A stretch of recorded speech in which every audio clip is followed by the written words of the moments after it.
So, your child is multiplying. It's an exciting time, right?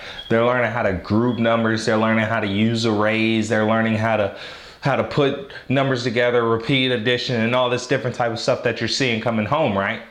I know, it's exciting. Like I said before, I love teaching multiplication to my students simply for the fact that you can see those wheels turning. You can see them kind of working things out and solving real problems. It's amazing, and it's fun to see them grow.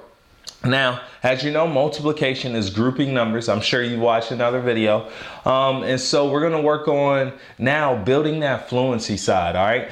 At first, your child is learning how to determine whether a number is a multiple of something or anything like that. But now it's time to figure out whether or not your child can build that fluency to take multiplication to another level. Now, if you ever happen to hear someone say your child should memorize their multiplication facts, right? If you get a tutor or you're talking to a teacher and they say that now it's time for your child to memorize the facts, run away.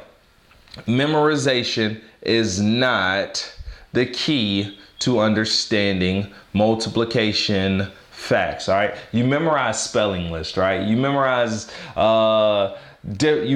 names, but you don't memorize multiplication facts. What you want to do is actually build fluency. All right. And what I'm going to show you right now is how to help your child build fluency with the 1's multiplication facts.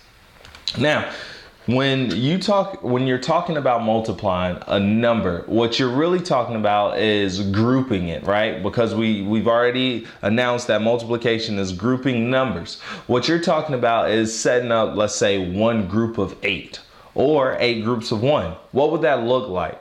All right, one group of 8, if you're sitting in front of your child and you say, well, show me one group of 8.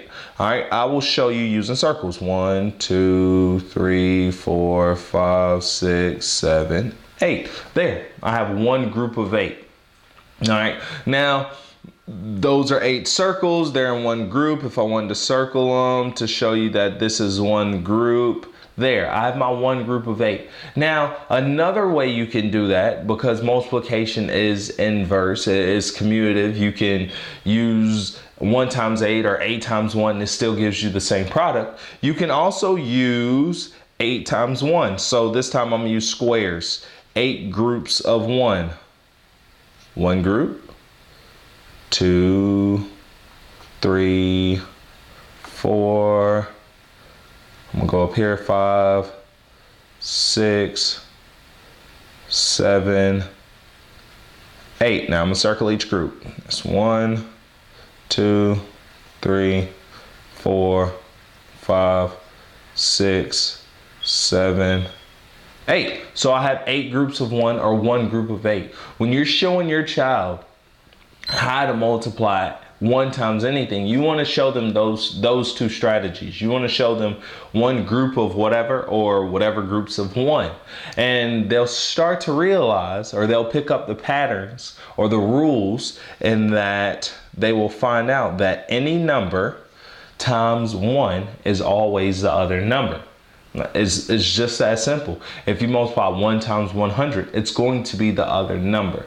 Now, what you want to do is you want to make sure your child is figuring out these rules. When you say, well, do you notice a pattern? Those are some of the words you see when you use 1 times 5. And they say the answer is 5. Then you do 1 times 6, and they show one group of 6. The answer is 6. And then 1 times 2, and they see the product's 2. And you say, do you notice the pattern? And sooner or later, they'll figure out that any number times 1 is the other number. So in this situation, I have 1 times 6, right? So I have one group of 6 or 6 groups of 1. I'm just going to do one group of 6. 1, 2, 3, 4, 5, 6. Circle it because it's my group. That's a terrible circle. I'm sorry for it. But as you can see, I have 1, 2, 3, 4, 5, 6. The product is 6, right? 2 times 1, I'm gonna do 2 groups, and this time I'm gonna use stars. One group, sorry about that one, 2 groups, so I have 1, 2 groups, 1, 2, the product or the answer is 2.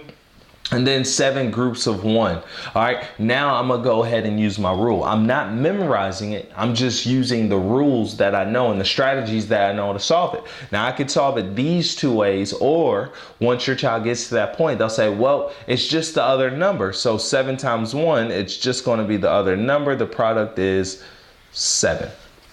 Again, thank you for joining me on my learning block. Keep learning with me. I'll see you again next time.